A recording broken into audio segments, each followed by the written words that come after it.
بسم اللہ الرحمن الرحیم۔ محترم ناظرین السلام علیکم۔ قربانی کب سے شروع ہوئی؟ سب سے پہلی قربانی کس نے کی؟ سب سے پہلی قربانی کس جانور کی تھی؟ تو ویڈیو کو سٹارٹ کرنے سے پہلے آپ سے چھوٹی سی گزارش ہے کہ میرے یوٹیوب چینل کو سبسکرائب کر دیں، ویڈیو کو زیادہ سے زیادہ لائک اور شیئر کریں۔ ناظرین اکرام، تاریخ عالم اور تاریخ مذاہب کے مطالعے سے پتہ چلتا ہے کہ انسانی تاریخ جتنی قدیم ہے، قربانی کی تاریخ بھی تقریباً اتنی ہی قدیم ہے۔ انسانی تاریخ میں سب سے پہلی قربانی آدم علیہ السلام کے دو بیٹوں حابیل اور قابیل کی قربانی ہے۔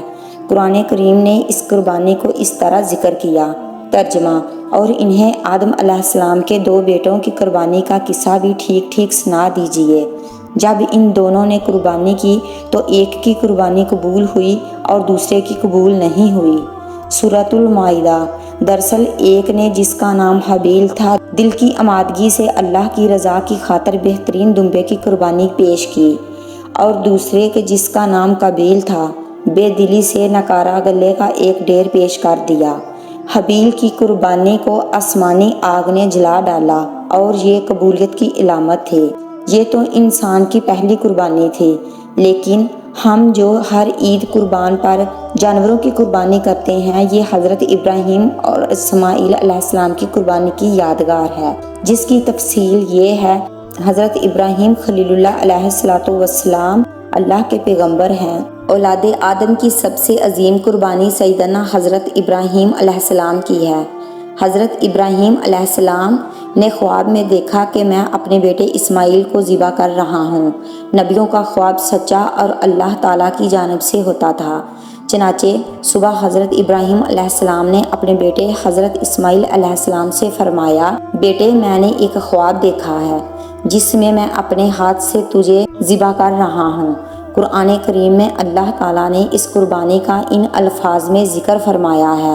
ترجمہ: اے میرے بیٹے، میں دیکھتا ہوں خواب میں کہ میں آپ کو ذبح کرتا ہوں، پس بیٹا، آپ کی کیا رائے ہے؟ بیٹے نے کیا ہی خوب جواب دیا، ابا جان، آپ کو جو حکم ہوا ہے اس پر عمل کر گزاریے، آپ مجھے انشاءاللہ صبر کرنے والوں میں سے پائیں گے۔ سورۃ الصفات۔ چنانچہ حضرت ابراہیم علیہ السلام اپنے بیٹے حضرت اسماعیل علیہ السلام کو مکہ مکرمہ سے لے کر چلے اور منی میں ذبح کرنے کی نیت سے ایک چھری ساتھ لی۔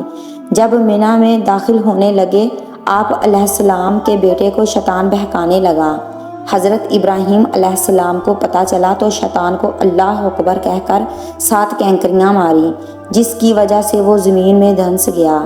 دونوں باپ بیٹے آگے بڑھے تو پھر زمین نے اسے چھوڑ دیا۔ کچھ دور جا کر شیطان پھر بہکانے لگا تو حضرت ابراہیم علیہ السلام نے پھر اسے اللہ اکبر کہہ کر 7 کینکریاں ماری، وہ پھر سے زمین میں دھنس گیا۔ یہ دونوں آگے بڑھے تو زمین نے اسے چھوڑ دیا تو یہ شیطان پھر سے ورگلانے لگا۔ حضرت ابراہیم علیہ السلام نے پھر اسے اللہ اکبر کہہ کر 7 کینکریاں ماری، پھر وہ زمین میں دھنس گیا۔ اس کے بعد آگے بڑھ کر حضرت ابراہیم علیہ السلام نے اپنے بیٹے کو پیشانی کے بل لٹا دیا۔ ایک بزرگ نے فرمایا، تیسری دفعہ شیطان عورت کی شکل میں حضرت ہاجرہ سلام اللہ علیہ کے پاس آیا اور کہا، تمہیں معلوم ہے یہ اسماعیل کو کہاں لے کر گئے ہیں؟ حضرت ہاجرہ علیہ السلام نے فرمایا، حضرت ابراہیم علیہ السلام اپنے دوست سے ملنے گئے ہیں۔ تو شیطان نے کہا، وہ اسے ذبح کرنے کے لیے گئے ہیں۔ حضرت ہاجرہ نے فرمایا، ایسا نہیں ہو سکتا۔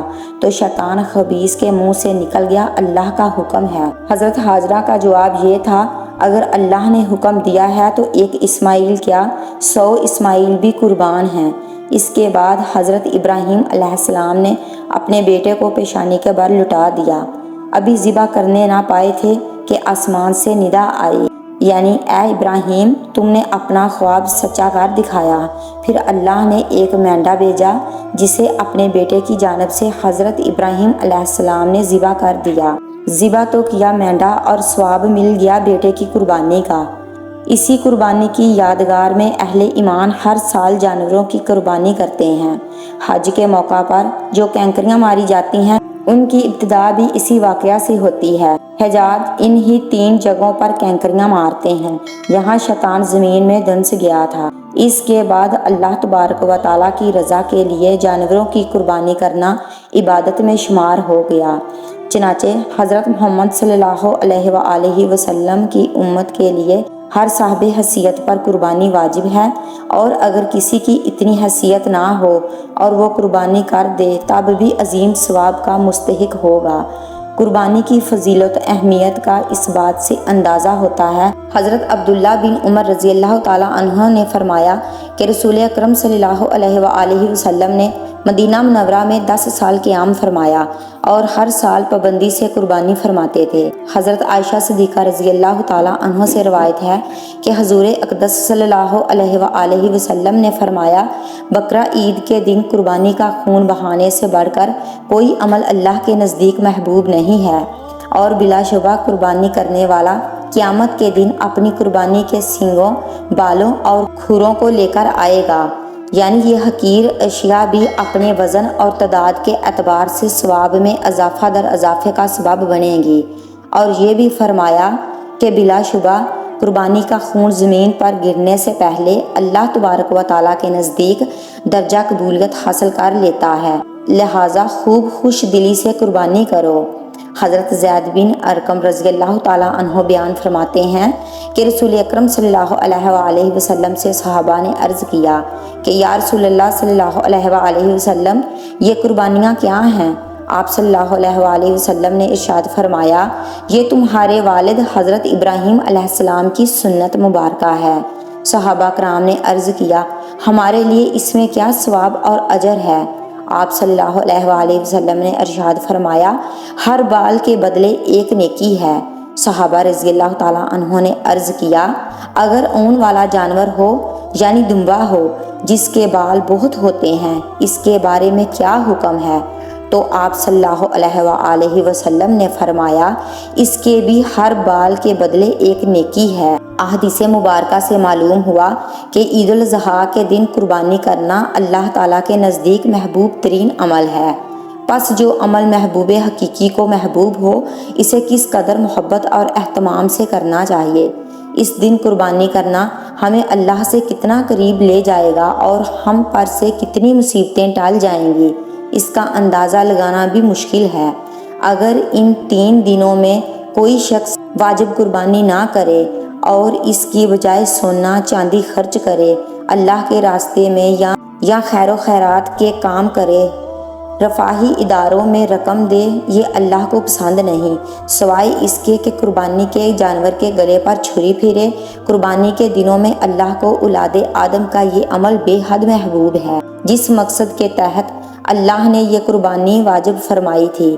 آج اس کے بالکل برخلاف کہنے والے یہ کہہ رہے ہیں کہ قربانی کیا ہے، یہ قربانی معاذ اللہ خواہ مخواہ رکھ دی گئی ہے، لاکھوں روپیہ خون کی شکل میں نالوں میں بہہ جاتا ہے، اور یہ عمل معاشی اعتبار سے نقصان دہ ہے، جانور کم ہو جاتے ہیں، لہٰذا قربانی کرنے کی بجائے یہ کرنا چاہیے کہ جو لوگ غریب ہیں، بھوک سے بلبلا رہے ہیں، تو قربانی کا گوشت تقسیم کرنے کی بجائے وہ روپیہ پیسہ غریب کو دیا جائے تاکہ اس کی ضروریات پوری ہو جائیں۔ یہ پروپیگنڈا اتنی کثرت سے کیا جاتا ہے کہ پہلے زمانے میں تو صرف ایک مخصوص حلقہ تھا جو یہ باتیں کرتا تھا، لیکن اب یہ حالت ہو گئی ہے کہ شاید ہی کوئی دن خالی جاتا ہو جس میں کم از کم 2-4 افراد یہ بات نہ پوچھ لیتے ہوں کہ اگر ہم قربانی نہ کریں اور وہ رقم غریبوں میں تقسیم کر دیں تو اس میں کیا حرج ہے۔ یہ خود ساختہ فلسفہ قرآن و سنت اور اسلامی تعلیمات کے صریح خلاف ہے۔ اسلامی شریعت کے مطابق قربانی کے دنوں میں قربانی سے بڑھ کر اللہ کے نزدیک کوئی عمل محبوب اور پسندیدہ نہیں۔ اللہ تبارک و تعالیٰ سے دعا ہے کہ ہر قربانی کرنے والے کی قربانی کو اپنی بارگاہ عظیم المرتبت میں درجہ قبولیت عطا فرمائے، آمین یا رب العالمین۔ محترم ناظرین، اللہ کا ایک خوبصورت نام نیچے کمنٹ باکس میں تحریر کرنا نہ بھولیے گا۔ تو اگر آپ کو میری یہ ویڈیو پسند آئی ہو تو پلیز میرے چینل کو سبسکرائب کر دیں، ویڈیو کو زیادہ سے زیادہ لائک اور شیئر کریں۔ جزاک اللہ خیرن کثیرن، اللہ ہم سب کا حامی و ناصر ہو۔